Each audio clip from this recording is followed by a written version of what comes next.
Alright, this is John Kohler with OKRod.com. I'm here in beautiful Costa Rica at the Farm of Life. Be sure to check my other videos for the Farm of Life video. This is an amazing place with some amazing people. And I don't often have interviews on my channel, but I'm having one today because this guy is totally amazing. This is Kendall, and we're going to talk with Chris today, and he's going to share some of his experience and knowledge about raw foods with you. One of the things I like about Chris is that he is from Saskatchewan, Canada. And isn't it cold up there, eh? Oh yeah, hey, man, it gets, like minus 50 there sometimes, And you could do raw foods even in Saskatchewan, as Chris will tell you in a second. So anyways, Chris, why don't you tell us more about yourself and how you got into raw foods? Awesome, man. Thanks so much, John. I just want to thank you, too, for this interview and for letting me share with your audience, too. It's a real blessing. Myself, I got into raw foods just around 8 years ago. I had already been on my own health journey for about 5 years at that point. I grew up as kind of an amateur skateboarder, athlete, really looking to push my physical abilities. But at the same time that I kind of got into treating myself crappy, I also kind of got into depression and falling further away from my ideals of health and wellness, and skateboarding started to decline because I was eating fast food, drinking, smoking, and partying all the time, like mid to late teens. And that kind of got me into health, got me into nutrition by 18, and raw foods by 23 in like 2004. At that time I was in school for nutrition. I wanted to be a chef, but my second choice was nutrition. And I went for a holistic health program in Canada called the Canadian School of Natural Nutrition. In the middle of that schooling, I met Doug Graham. And, he exhibited health vitality and simple, congruent health, just common sense health practices more than anyone I'd ever met. At that point I'd already spoken to a bunch of naturopaths and Ayurvedists and Chinese doctors and, the different people at my school, but none of them really exhibited what I was looking for. And I was looking for optimal health and performance. I was looking for the highest vitality and the most calm, centered state of being. And that's what I found from Doug, and subsequently, I don't know how to pronounce some of these words, subsequently from other raw foodists. So, after meeting Doug, I literally went 80-10-10 overnight. I dropped all the other stuff at that time. So what is, for my viewers, that may not be familiar with 80-10-10, what is that exactly? Well, 80-10-10 is easiest described as a caloronutrient ratio, which what that means is it breaks down carbohydrate, proteins, and fats. And it says that for optimal health and fitness, optimally we want to be getting 80% of our calories or more, 80% as a minimum from carbohydrate, and 10% or less, 10% is the upper limit for protein and fat. Now, a lot of people would think like, oh, I have to calorie count, I gotta do all this stuff, but no, you don't. It's really, really simple. It really just outlines what nature provides, and the most simple diet that when we look to nature, we look to the animals that are closest to us, that's what they naturally eat in nature. And really what it means is if you're hungry, you eat fruit. You eat as much fruit as you want and without limit. When we're talking about plant foods, there really is no limit. You can eat till your heart's content, and there's no need for guilt or for like, oh, I ate way too much, oh my god, I had 10 bananas, so, you can eat as much as you want. So when you're hungry, you eat fruit. If you're not really hungry, you're craving a little bit more of kind of a mineral base or a savory kind of flavor, more crunch, more water, you go to the vegetables. You can get whatever from tomatoes to peppers to greens to cucumbers to anything. There's tons and tons of stuff. And whoa, my book just tipped over there, so I'll bring it up here. 101 frickin' awesome recipes. It's a really simple book that utilizes food combining, something that I found early on in my health journey to make a huge difference. 12 years ago, the big changes I made was food combining, sequential eating, going vegetarian, and since then I haven't had a sick day in 12 years. And I really attribute it to eating more fruits and vegetables. One other thing I forgot there was to eat fruit for breakfast. That's really what I did. I read Fit for Life. Started food combining, started eating fruit for breakfast, and went towards vegetarianism. My first 4 years in the raw lifestyle kind of led me to this book, which was just all the recipes that I ended up using time and time again that became favorites. I was a nutrition nut and a food combining nerd, so I really delved through all the information and came up with a whole set of recipes, 1 to 5 ingredients, totally hygienic, really easy, no ingredients that you really would find You know, like it's all stuff you can find in a grocery Canada. store. You can find it anywhere. Yeah, you can find it anywhere. You can find it in Canada. You can find it anywhere. Exactly, man. You can like I really believe we live in the garden again. You know, we're back to the garden.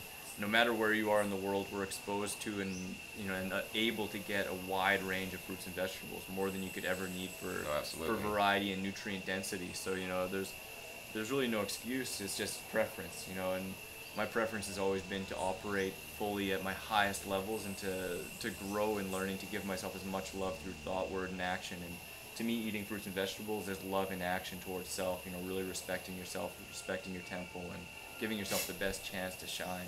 So. Wow. So I know some of my viewers out there might be thinking, man, that 80-10-10 thing sounds kind of extreme, man. Like, do I need to follow it stringently to get all the results, man, or what's that about? And do you follow it stringently, or what's your views on that, Chris? Well, I mean, I've always been kind of an all or nothing guy, and for myself, because when I kind of got into my health journey, I was really depressed. I started getting arthritic pains in my knees and ankles because I'd been skateboarding. I've been skateboarding for 26 years and at a pretty high level, really throwing myself off lots of stuff. So I had a lot of reason, I had a lot of passion, and just my personality type. When I found something that made sense, I just wanted to jump right in. I know a lot of other people who have had great success just simply adding more fresh fruits and vegetables to the lifestyle. And 80-10-10 isn't about just being a raw foodist or a raw vegan. Doug Graham, who I consider my mentor and who's definitely helped me out tons along the way, become a really good friend. He teaches especially and promotes especially 80-10-10 RV or raw vegan as the optimal. But 80-10-10 on any diet is optimal and is going to be definitely giving you a lot more health results. So whether you're on a standard American diet or a vegetarian or a vegan diet, just ramping up the level of carbohydrate in your diet. The more from whole, fresh, ripe, raw, organic fruits and vegetables, the better. So if it's raw foods, the sweet, dense fruits, all of the fruits, getting all those delicious sweet carbohydrates that are so nourishing, so enlivening, so hydrating, and otherwise if you're eating cooked carbohydrates, stuff that's really simple, like cooked yams and sweet potatoes and squashes and tubers, beets, rice, quinoa, any of those kinds of things. So it doesn't necessarily mean to be a all or nothing. You gotta do that. If I didn't eat 30 bananas today, man. I'm not on the program. Exactly. I just messed up. It's really about celebrating the good. Celebrating the positive things and letting the other stuff slip by, and just focusing on. If it's as simple as adding a few extra raw food bites before, that's awesome. You can start any meal with a little bit of fruit or with a big raw salad, and the more bites you get in, the less of the other stuff you get in, and the more you start to eat that stuff, the more your body recognizes it, loves it, and appreciates it, and naturally vectors towards you kind of just reaching out for a couple more. It's delicious. And a lot of people really eat for nutrients. They eat for they look at the RDAs and I gotta get my zinc, so I better eat a handful of pumpkin seeds, and I gotta get my selenium, so I better have a Brazil nut every day, and I gotta get X amount of calcium based on the food guide, so I better eat tons of spinach. And it's like, you know what, if you just focus on the whole, ripe, raw, organic, fresh plant foods, you focus on the fruits and vegetables you love. That's all I do. I focus on the food I love, and I eat as much of it as I want, and through that, nutritional sufficiency is guaranteed, because these foods, fruits and vegetables, they're the highest nutrient foods per calorie on the planet, mimicking our actual nutrient needs. So through getting enough of those, you get everything you need. I don't even think about nutrients anymore. I studied nutrition. I went to school for it. I've read all the books. I used to look at a banana as potassium and all the B vitamins and all those different things and be like, oh, I'm getting my shot here, and it made it a chore. It didn't make it fun. As soon as I let that all go and just realized, love it, enjoy it, savor the flavor, and really chew it up and absorb that nourishment. And since then, it's only excelled and brought me to higher levels of health and happiness and ease. Wow. I mean, that's my message too that I always say is, eat more fresh fruits and vegetables, minimize all the other stuff, and, you could use 80-10-10 as a guidelines, but not a rule book. I think some people get too serious and make it a religion. Yeah, exactly. And it's just, it's counterproductive, because then it's like you're getting too closed off and not opened up. And in my opinion, we all just want to open up. So you also teach yoga and some other practices, right? What do you do? For sure. Right when I kind of got into food combining and eating food for breakfast and all that stuff, I also found yoga. And at that time, I just found Rodney Yee videos as a intermediate kind of flow yoga, and I started religiously getting into that, doing it every single day, and it really it really increased my confidence, my sense of awareness, my ease in my own life, as well as really helped my joints and my flexibility, which was really poor. So, you know, that made a huge impact on my life, you know, just exercise in general, just like we talked about in the interview on your site, you know, how sleep is such an important part of the spoke of health, you know, I mean, food is one thing, and a lot of people could use a lot of help in food, and that's why we're having kind of an epidemic in health, because people are really off balance in their food. But the other ones, like, you know, sleep and good water and sunshine and all those different spokes are just as important. And to me, it's all about looking and understanding the weak links and building from there, because the least amount of attention on the weakest link will bring the most pronounced effect and positivity into your lifestyle.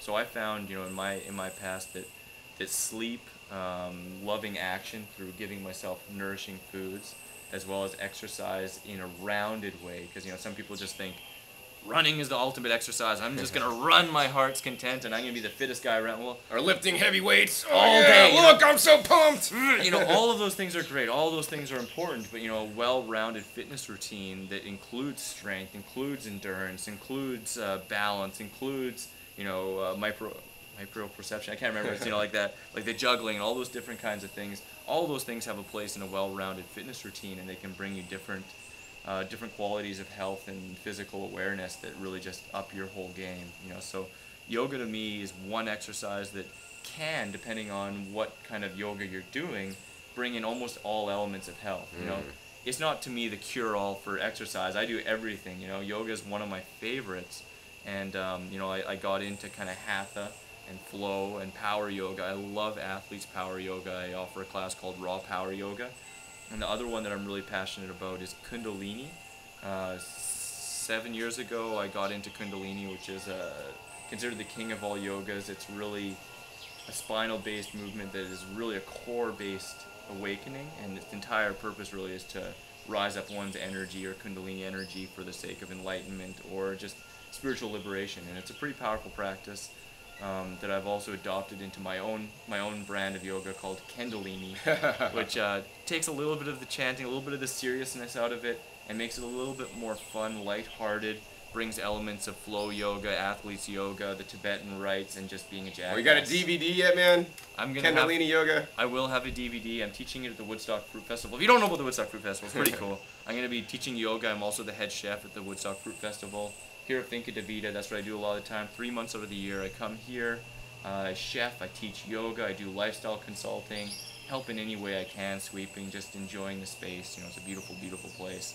Otherwise, 3-4 months of the year, I'm out doing live-in consults where I move in with people full-time and offer anything I can. So whether it's just teaching them how to shop, teaching them how to make the food, enjoy the food, let go of everything, you know, growing in self-sufficiency and confidence in self, and adding in those other aspects like yoga, you know, appreciating a nice sunny day, getting enough sleep, all those lifestyle aspects. And then 4 months I give to myself, to my family, and to just whatever comes in the flow. Wow, man, that's some balance right there. I would also encourage you guys to have balance in your life, whatever it may be. All right, Chris, so is there anything you'd like to say, you know, the direction of your life, your path, and the message that you want to, you know, put forth to my viewers? For sure, man, for sure. You know, I mean, a lot of people sometimes find that it's hard to really give themselves what they deserve, because I'm not sure if they really know if they deserve it or not. You know, and a lot of that stems from thoughts. We're really bombarded with negative self-beliefs and perceptions of the world around us and of ourselves, you know, and a lot of people know that the thoughts that they have aren't really super self-serving.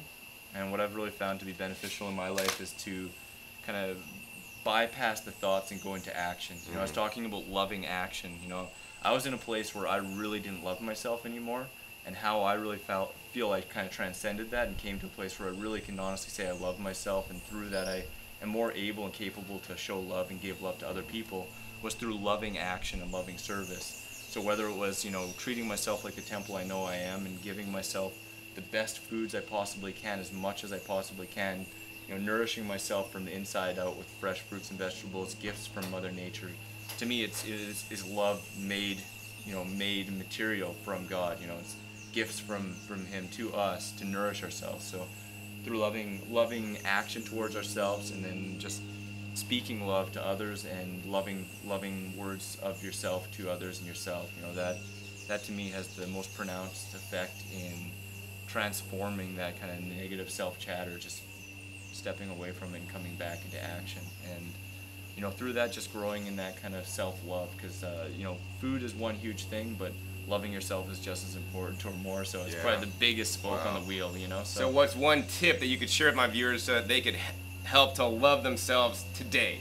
One action they can take. You know, start the day with a big bowl of fruit, man. Life is sweet. Life is sweet, and you know, that's really just respecting yourself and, you know, acknowledging that nature is perfect. You know, the food that we were designed for, that was created for us, is really nourishing and really tasty. And to me, just, you know, starting your day with that kind of gift, with gratitude, you know, maybe thanking, bringing it to a higher power, and really enjoying that food can be an amazing ritual to start your day. And if you start your day like that, you know, you're probably more likely to continue on with that kind of vibe and give yourself the things you need in other aspects of life. Wow, great. And one thing I would say is smile miles. So always have a smile on your face. It's hard not to be happy when you're smiling. Wait, no, it's hard to be angry when you're smiling. It's true. I'm mad. But and a smile passes it on, you know. Yeah, that's the truth, right? You smile once and it passes it on so much, you know. And through sharing your love and your gratitude, you know, it only multiplies. That ripple in the pond has such a pronounced effect. So. That's it. Smile miles. So one of the reasons that inspired me, Chris, to interview you was actually your recipe book. So I was actually reading this recipe book right here. It's 101 freaking raw recipes. And I like read through this basically cover to cover. And actually, I don't recommend too many recipe books, but this is actually one that I'd highly recommend. And even better than the recipes in here are the price. Chris makes this available by donation. So Chris, why don't you tell me why you chose to make this available by donation? You could give 50 cents, $1, $50 to get a copy of this book on his website. And what's your website anyways, Chris? My website is therawadvantage.com. Frickin' awesome recipes, man. To me, it's what I eat 99.9% of the time. It's my favorite recipes that I've grown through the raw food lifestyle, and you know, grown in sufficiency and ease in it through utilizing simple recipes like this. No, I mean, I agree. These recipes are definitely clean and definitely health building. Yeah, for sure. So, and it's all well food combined, and it's just like, you know, the concept of donation. You know, when I started my website, you know, I've lived a lifestyle that has been pretty meager, pretty trite in some ways. You know, classic skateboarder. You know, I worked as little as possible so I could play as much as I could. I've always led my life by my passions, and my passion brought me to bringing that out into the world, to being you know, a messenger of service in a donation-based, lighthearted, easy way that anyone can afford and everyone has access to. Because I understand that, you know, not everyone is financially, you know, has a lot to give financially, and I really just live through life that everything's an energy exchange, and regardless if it's financial or if it's just through gratitude, through putting that into your body, feeling better, and for a moment, you know, like having thanks, that's awesome to me. So, you know, I want to see this spread as far and wide as humanly possible and just get it out there, you know. So on my site, the ebook is 100% by donation. Half of the donations go to a charity every month, or every second month, a new charity, and I got some really exciting things happening with that I'm going to be bringing up on my site really soon. Some expansive into that, and all my services too. Like, I offer myself up as a lifestyle coach, you know, by donation as well. So all my services, whether it's, you know, Skype, or if I do a live-in, when I stay with someone for a month, I ask that flights and food are covered, but beyond that, it's just a donation. Wow. So, you know, donation-based service, man, it's just my heart calling and my way to give back, because I've gotten so much from this lifestyle and just so much from the world. You know, I have so much gratitude for everything that all I can do is just live through that service and help others grow in their own light, you know, because that's all it is, coming back to that own inner light, you know. I'm with you, man. Totally live in gratitude like my friend Chris here. So, and yeah, check out his website, The Raw Advantage. Buy his book, man. You know, give him whatever you think, $5, $10. Get a copy of this book. Man, these recipes will help you eat, sustain, and get healthy with natural, whole, plant-based foods. So hopefully you've enjoyed this episode. Once again, my name is John Kohler with OKRaw.com. We'll see you next time. And remember, keep eating your fresh fruits and vegetables. They're the best.